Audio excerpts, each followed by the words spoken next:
Hey guys, it's Chantel here from Crystal Cleanse Soap, and I'm going to talk to you guys today about how to charge and cleanse your crystals, considering I do get a lot of questions around this particular topic. So let's start by explaining the reason why you'd even want to charge your crystals in the first place. Crystals operate at a very high frequency, so it is very important to keep them cleansed so that they can always be at their peak vibration. Crystals will absorb negative energy from us and our surroundings, so it's very important for us to cleanse them after a period of time just to make sure they return back to their natural state. So our main goal is to keep our crystals cleansed and charged at all times so they can always be resonating at their highest vibrational frequency. If we continue to cleanse and charge our crystals regularly, this ensures that they'll be able to continue to take our negative energy and transmit us high vibrations. So you can see why it's important to maintain cleansing and charging our crystals so that we can get the most out of them. Crystals are not a quick fix that will help you overnight or in one day. The goal is to actually keep them around so you can take on their vibrations over a period of time. After you continue working with your crystals for a period of time, you'll actually be able to start to notice the healing benefits that they carry. When you get a new crystal, it's really important to cleanse that crystal right away. You don't know what energy that crystal has carried or transmitted. Let's say, for example, someone picked it up at the crystal store. That energy is now into that crystal. The mailman that delivered it to you, that energy is now in the crystal. So it's very important when you take your new crystals home or you receive new crystals in the mail that you do give them a cleanse right away. Cleansing a brand new crystal right away puts it right back to its natural state and is basically like a reset for that crystal. Also, it's worth mentioning that some crystals are actually self-cleansing, and I'll be sure to talk about that a little later in this video. After the first initial cleanse of any new crystals, I will then charge my crystals. And from that point, I usually only charge my crystals about once a month or so. I will do it a little bit more frequently depending on what's going on in my life, and you can do the same for yourself as well. As humans, we do go through more stressful points in life or hard times, and those are the points where you might want to charge your crystals a little bit more frequently as they are absorbing more negativity during those times. These may be points where you're just exposed to negative environments, or you're even just negative and in a funk yourself.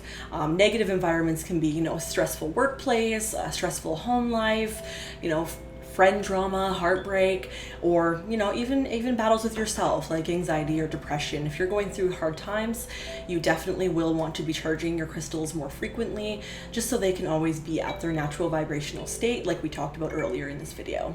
Now, for me personally, I always trust my intuition. I know when I'm going through stuff, or I know when I'm feeling negative, I know when I'm in a funk, and you'll get better with that with time. So definitely just try to trust your gut. If you know that you've been having a hard time and you feel like maybe your crystals aren't working as well for you, definitely try cleansing them.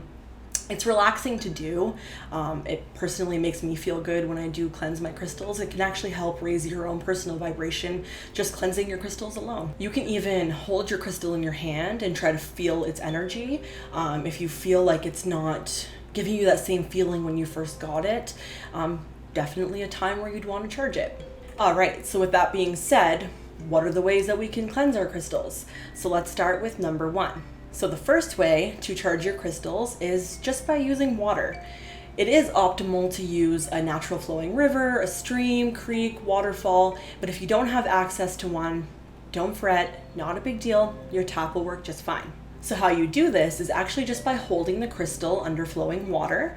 Try to make it warm, not too hot, not too cold, just a perfect lukewarm temperature. Hold it under the water for about 30 seconds to a minute. That works perfect. And try to visualize the water falling off of the crystal and all the negativity that's in that water just going down the drain and dissipating away. Now, with that being said, it is very important that you research the crystals that you are putting into water. Some crystals cannot go into water, they can dissolve or become toxic. So crystals like selenite and pyrite will actually break down and decay. So trying to cleanse your crystals, instead of cleansing them, you're actually going to ruin them. So we don't want to do that. So just hop on Google, type in the name of the crystal, and be sure to look into that before. Now, if you're here now, I will be making a video coming up very soon about what crystals can and cannot go into water. If you're here in the future, please be sure to check out my channel, and I will have a video that kind of goes over all the crystals that are water safe and that are not water safe. Not only do some crystals disintegrate and break down, but crystals like selenite, when they get wet, the pieces that can break off can actually break off in almost little tiny shards that can actually be sharp and cut you.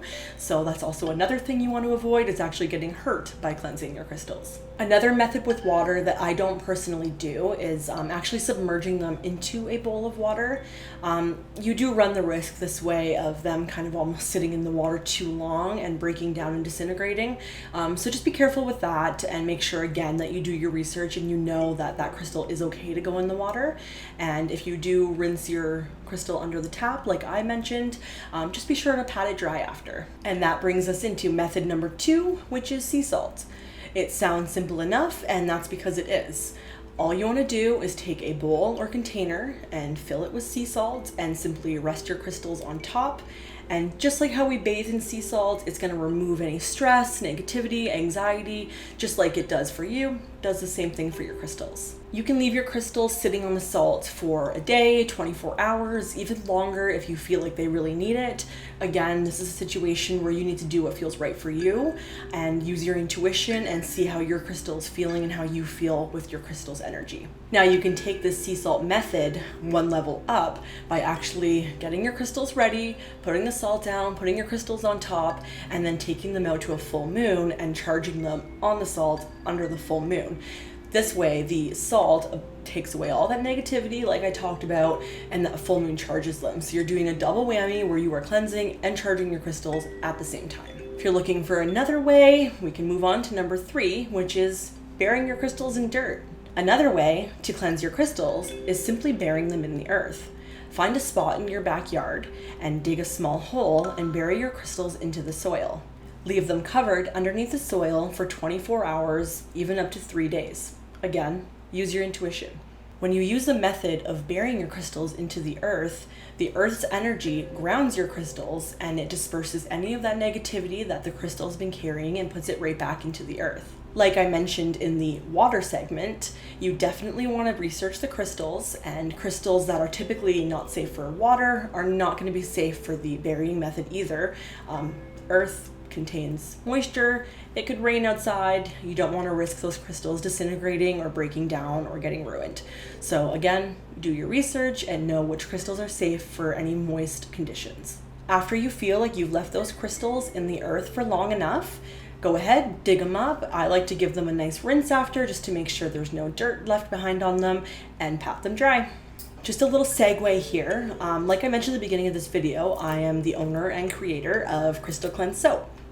Now we make these gorgeous soaps and gorgeous bath bombs. They are all natural, vegan, and cruelty-free. And the best part about them is that they all contain a healing crystal embedded inside. So you get to use them in the bath every day. We all know that water transmits energy, so the crystal will work with you and the water will cleanse the crystal. So it's a win-win. So be sure to go check those out. I will leave the links for our social medias and our website down below. And that moves us into number 4, which is natural light. Another way to both cleanse and charge your crystals at the same time is using the sun or moon, or natural light. So let's start with the sun. Putting your crystals out in the sunlight is a great way to cleanse and charge them, but please be warned that certain crystals like amethyst and fluorite can actually fade and lose their vibrant color if they're left out in sunlight too long. Now, this has personally never happened to me, but I've read online and heard that some crystals can be reflective, which can cause fires. So just be warned about that, and be safe, obviously, and don't leave your crystals outside for too long in the sun. A great way to use the sun's energy, but without causing any fading or damage to them, is to put them out for a short time, let's say 30 minutes to an hour, or put them outside when the sun is not at its hottest. So avoid midday, try to put them out early in the morning or even a little bit later in the evening when the sun is starting to go down and it's starting to cool down a little bit outside. If you'd rather play it safe and avoid any of your crystals getting faded from the sun or potentially starting a fire, you can use the next method, which is actually my preferred method, my favorite method, and the method that I typically use on a regular basis. And this method is the moon. The moon is great at charging and cleansing your crystals while avoiding any of the issues that the sun can cause. It's pretty simple, pretty straightforward. You can put your crystals outside at sunset and leave them out overnight. If you have nowhere outside to put them, a windowsill will work perfectly, anywhere where the moon's rays can touch them. And you want to retrieve them first thing in the morning just to avoid any of the issues that the sun can cause. Also, it's worth noting that if it is cold where you are, or a colder climate, be very careful taking crystals out into that temperature, because temperature variations can actually cause crystals to crack, and you obviously wouldn't want that to happen. So definitely be sure to put them in a windowsill if it is cold outside, just to avoid any damage to your crystals. Now, like I said at the beginning of this video, I typically charge my crystals once a month, unless of course I need to charge them in between just due to all the stress or the negativity, bad moments pop up. But for the most part, I charge them once a month, and because I charge them once a month, I always harness the full moon's energy. The full moon always carries the best energy. It's gonna really charge and really cleanse your crystals, and it's just the most beneficial way for me personally, and I find a lot of people do the same thing as well, so that's definitely something to consider. You can actually download apps on your phone that tell you where the moon's phases are at. I get sent a reminder that it's a full moon coming up, and I will pop my crystals outside for that full moon. And that carries us into number 5, which is smudging. Smudging is a very quick and easy way to cleanse your crystals. Oftentimes, when you purchase crystals at a crystal shop, they will carry smudge sticks or sage, and they also carry things like Palo Santo. These are great for removing negative energy, bad vibes from your crystals, and it just restores them back to their natural vibration. Sage, in particular, is a very sacred plant and is very healing and has a lot of healing properties to it. So it's a great tool to use when you want to cleanse your crystals and even your space. Now, my sage isn't lit right now, but I can show you how to cleanse your crystals using sage. You want to hold your crystals in your hand, have your sage lit, and I like to just do circles over my crystals for usually about 15 to 30 seconds. You can do it as long as you feel you need, and that's it. Simple, easy, and you can do this with your crystals one by one. You can even place your crystals out on a table or in a container and just do a nice motion over them, making sure that the smoke is going over all of your crystals. So that's why smudging is a great and easy way, an effective way, really, to get all the negativity out of your crystal and your space, and you just feel really refreshed after, and your crystal is ready to continue doing its job. Number 6 is self-cleansing stones. So like I talked about in the beginning of the video, some stones actually have the ability to cleanse themselves, cleanse your space, and cleanse other crystals that are around it as well. One of these crystals is selenite, a personal favorite of mine. The reason why selenite cleanses itself is because selenite doesn't actually absorb negative energy like most crystals do. It actually dispels negative energy and keeps negative energy away, which again makes it cleansing for itself, and it dispels the energy away from all of your other crystals and away from you as well. Citrine is another crystal that has the ability to cleanse itself and your other crystals as well. Citrine has the ability to remove any stagnant energy and remove negative energy and keep negative energy at bay, basically. So again, another self-cleansing crystal, and it's good to have around your other crystals as well. Now, there are other stones that do have these self-cleansing properties as well, but we'll just keep it at citrine and selenite for 2 examples today, and I'll come out with a video that kind of goes over just self-cleansing crystals, and we can touch on all of the crystals that have this ability. Now, I personally do cleanse my selenite and citrine. Some people don't, some people do. It is a preference thing. I do feel like over time, the stone could get almost exhausted from expelling and dispersing all this negative energy. So I do feel like it could use a pick-me-up. So I put it out with the full moon as well with all my other crystals, just to keep it at its full potential. Now, keep in mind, some people do not charge or cleanse these crystals at all.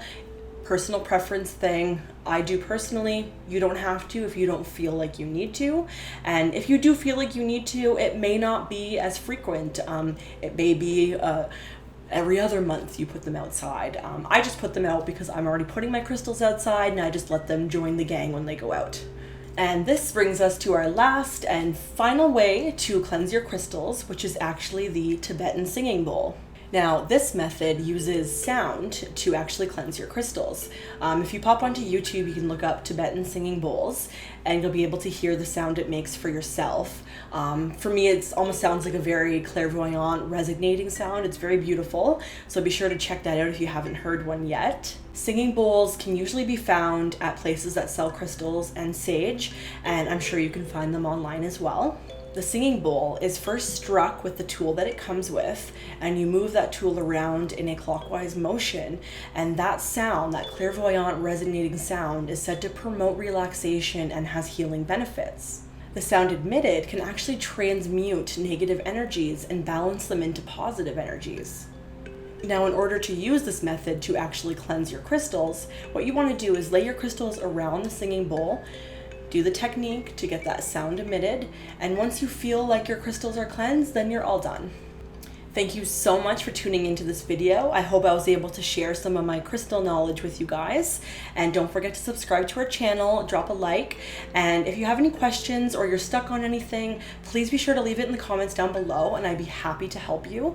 And thank you so much. Stay tuned for the next video.